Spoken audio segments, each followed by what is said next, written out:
Creator of a new brand of gin exposes the weird secret ingredient.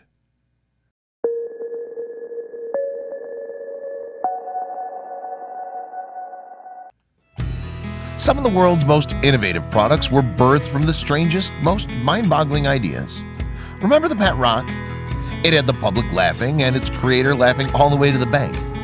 Sometimes the products that seem the most far-fetched wind up captivating consumers the most.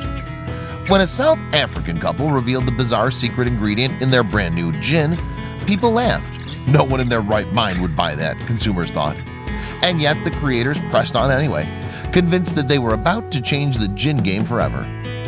Whether it be a gin fizz or a light gin and tonic, people either love or hate the bitter, piney taste of gin. While gin comes in a plethora of flavors, Les and Paula Ansley brought something fresh to the table, or in this case the bar.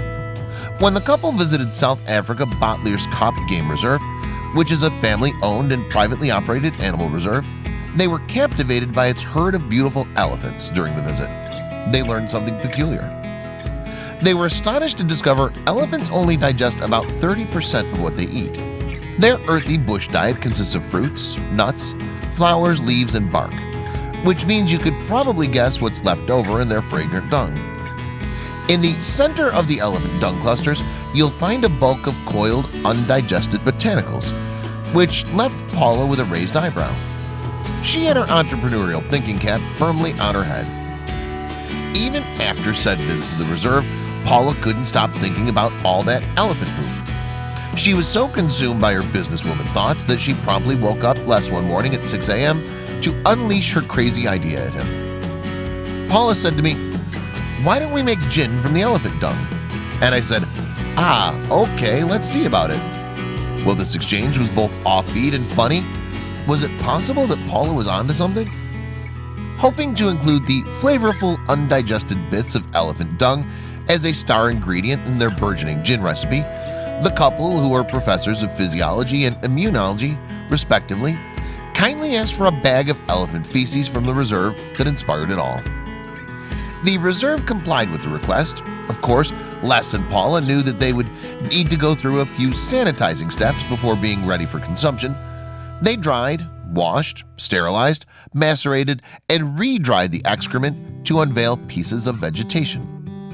The fermented shrub remnants were then infused into a base of gin. Think of it as a tea bag, Les explained, of the dung-extracted botanicals. Considering the duo isn't exactly adept in the gin-making world, they had watchful eyes on them during the whole process. South African spirits master Roger Jorgensen partook in the process, essentially acting as an alcohol-concocting chaperone to the couple. He owned his own distillery and was sweetly known as South Africa's father of craft spirits. He knew what he was doing.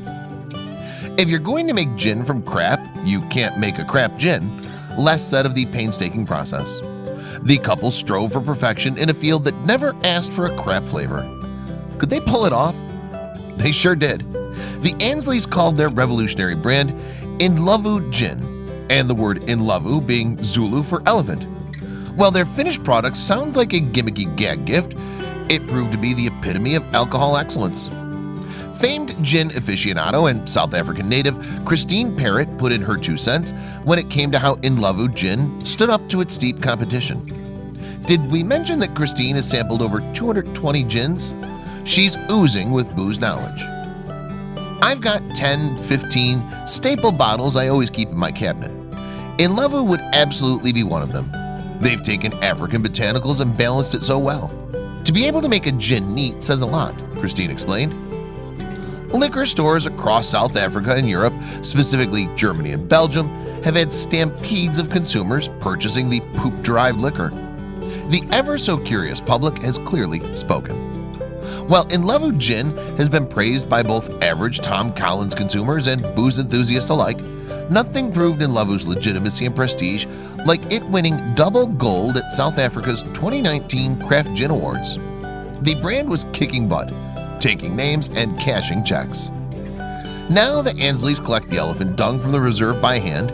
Since each elephant creates 80 kilos of savory feces every day, Les clarified there's an endless supply of botanicals to forage for. Considering each elephant consumes varying kinds and amounts of greenery throughout the year, every bottle of Inlevu is packed with a one-of-a-kind flavor. And adorably, each bottle also exhibits the unique GPS coordinates and the date of the diligent dung collecting. But the Ansleys never wanted Inlevu to be gluttonous, greedily taking gifts from the animal kingdom. So to honor the elephants contributing to the brand, Inlevu donates 15% of its profits to the Africa Foundation, which is dedicated to animal conservation and ranger training.